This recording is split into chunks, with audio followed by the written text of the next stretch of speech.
Yo creo que acá hay una artera política por parte del Estado provincial a los efectos de dejar desolados lo que es la salud pública. Esto no es una cosa actual, pero se ha incrementado en los últimos tiempos, según mi entender, según la opinión que he recogido y el contacto que tengo con mis ex compañeros. El tema, básicamente, yo creo que es una cuestión de recursos humanos. Aquí hace falta muchísimos recursos humanos que sí es cierto que no lo podemos atribuir solamente a la administración actual, pero no podemos seguir trasladando que desde el 96, de la época de Mestre, con los sucesivos gobiernos de Angelós y el actual gobierno del ministro González, son pésimos con respecto a la cantidad de recursos humanos que se necesitan para la atención de este tipo de pacientes, fundamentalmente para los pacientes discapacitados. Se hacen falta muchísimas más enfermeras, muchísimo más gente que pueda atender. Entonces yo creo que estas cosas suceden cuando faltan enfermeros, cuando falta gente de vigilancia, cuando faltan profesionales en salud mental, cuando faltan todo lo que es lo relacionado fundamentalmente a los recursos humanos.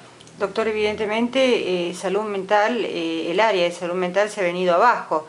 Ha renunciado el doctor Césare, no se sabe, honestamente yo no sé por qué, cuáles fueron los motivos por los cuales renunció. Por otra parte, un enfermero para 80 pacientes es prácticamente imposible que sean bien atendidos. No sí, por falta de voluntad del enfermero. Claro, a eso me estoy refiriendo. No, es imposible poder asistirlo.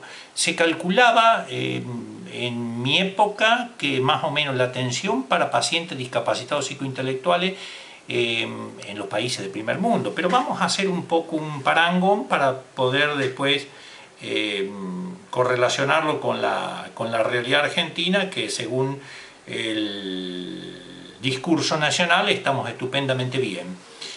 En los países del primer mundo, para la atención de pacientes discapacitados psicointelectualmente se recomienda un empleado, un personal por cada 22 pacientes, considerando no solamente enfermeros, sino enfermeros, terapistas ocupacionales, psicopedagogos, fonoaudiólogos, médicos, psiquiatras, clínicos, terapistas de toda índole.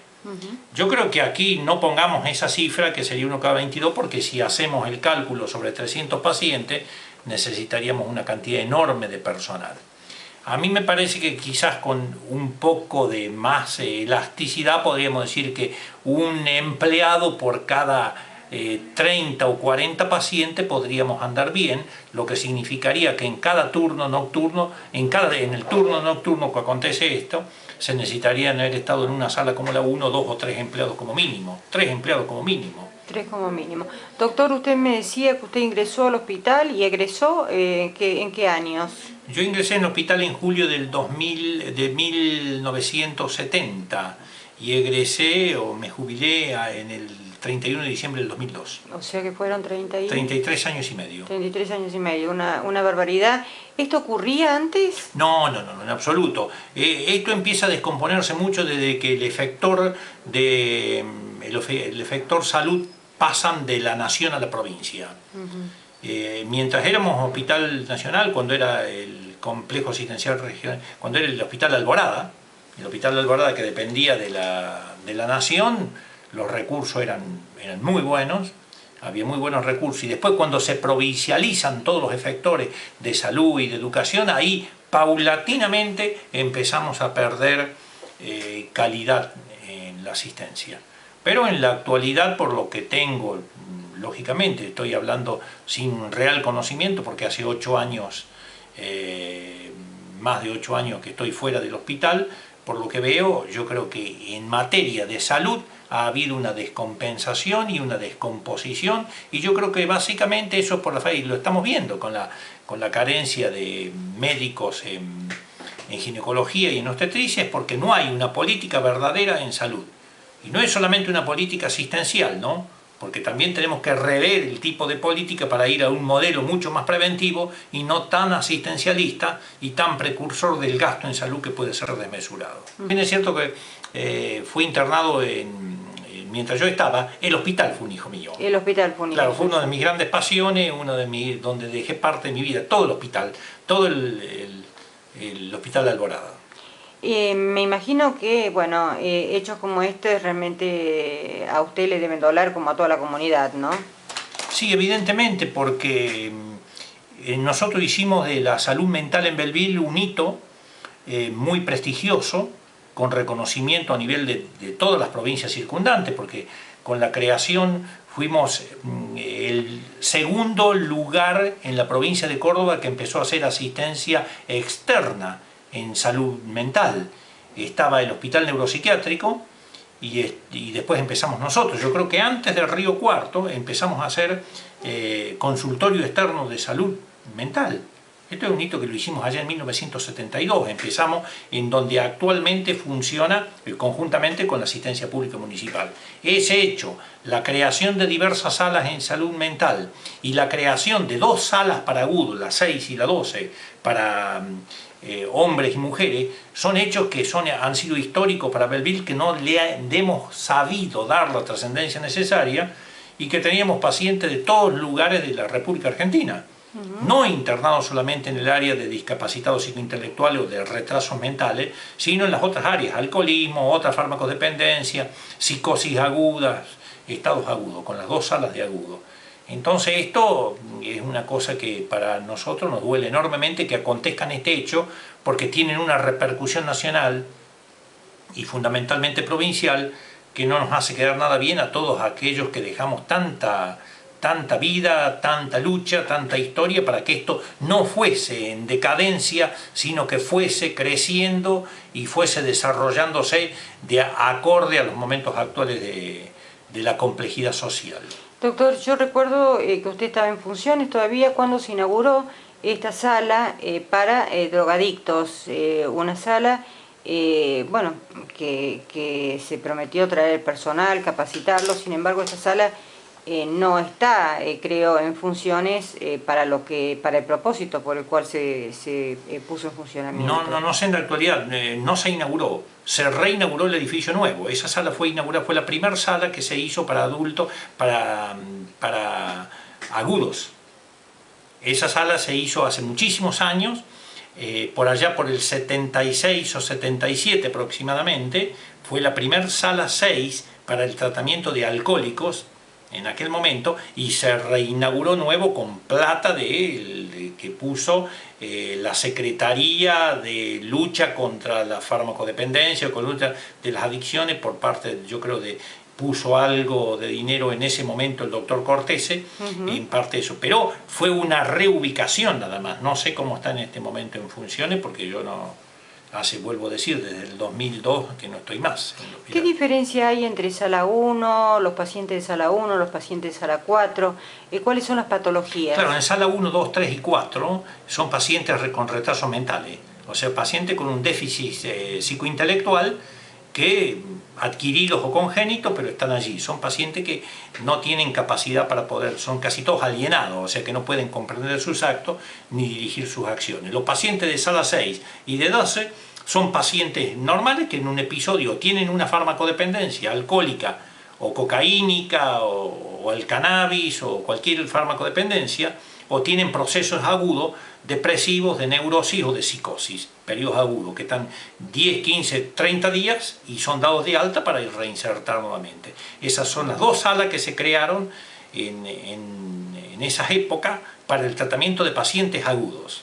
1, 2 y 4 serían igual, doctor, o la 1 es donde está lo más... Lo habíamos catalogado de acuerdo a la profundidad de sus niveles psicointelectuales. O sea, la 1 serían los más profundos. Los más profundos, exactamente. Por ejemplo, que a 2 internas se las haya puesto en penitencia, que se peleaban encerradas en un mismo lugar, donde sucede este hecho lamentable tiempo atrás, donde una mata a la otra. ¿Cómo se puede explicar, doctor? Por favor, trate de explicarme algo que yo y mucha gente no podemos comprender.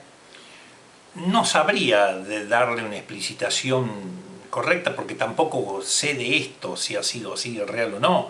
Por allí, en los hospitales, especialmente psiquiátricos, se tejen muchísimas fantasías, muchísimas cosas extrañas, situaciones a veces que no coinciden con la realidad. Yo desconozco el tema ese, he tomado conocimiento a través de los medios lo que ha pasado en este caso del día jueves con este chico, pero este caso no podría decirle qué viso de realidad tiene o no. Lo que sí, estoy totalmente seguro de que esto es una cuestión de salud pública, es una cuestión de políticas sanitarias, y para atender pacientes con retrasos mentales se necesita gran cantidad de empleados, fundamentalmente enfermeros, muchísima cantidad de terapeutas que trabajen en ello y que para poder mantenerlos y controlarlos. Estos son pacientes que requieren muchísimo cuidado. ¿Cuál es su opinión de la nueva ley? La nueva ley es prácticamente inaplicable desde mi punto de vista. Claro, porque ¿qué hacemos con todos estos pacientes? ¿Qué su hogar es este? Yo creo que la nueva ley de salud mental es una ley que va en contra de las incumbencias médicas y las incumbencias profesionales, que está contemplado en una ley que es la 62222, la 6222, y esa ley está totalmente en contra de una ley preexistente, o sea que yo creo que no tiene cumplimiento. Con respecto al Hospital de Oliva, ¿cómo nos posicionamos nosotros ahora en Y el Hospital de Oliva es una cuestión es otra cuestión política más. Hace tiempo ya que hicimos una reunión con el director de Oliva y fuerzas progresistas en el Oliva defendiendo las 300 hectáreas que dan al norte de los pabellones de Oliva, que son 300 hectáreas que ahora salen a la venta. En aquel momento, 2 o 3 años atrás, no recuerdo más, con el director de la colonia, estuvimos en el pueblo, en toda la ciudad, manifestándonos en contra de esa venta que ya se proponía.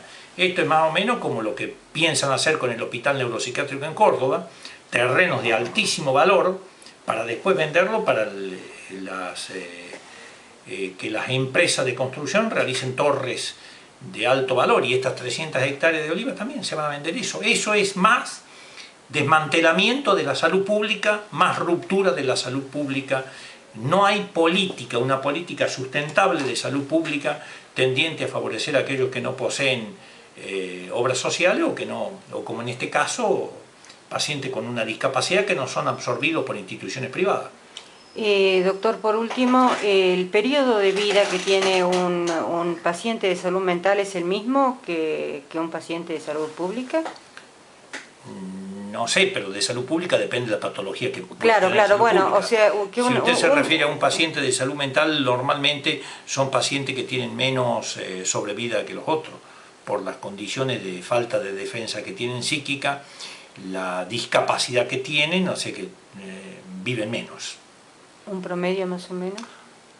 Alrededor, más o menos. No podría decirle en este momento cuál es el promedio de vida que tienen, pero son gente que por lo general es muy difícil que lleguen a viejos, llegar más de 60 años, 65 años de edad.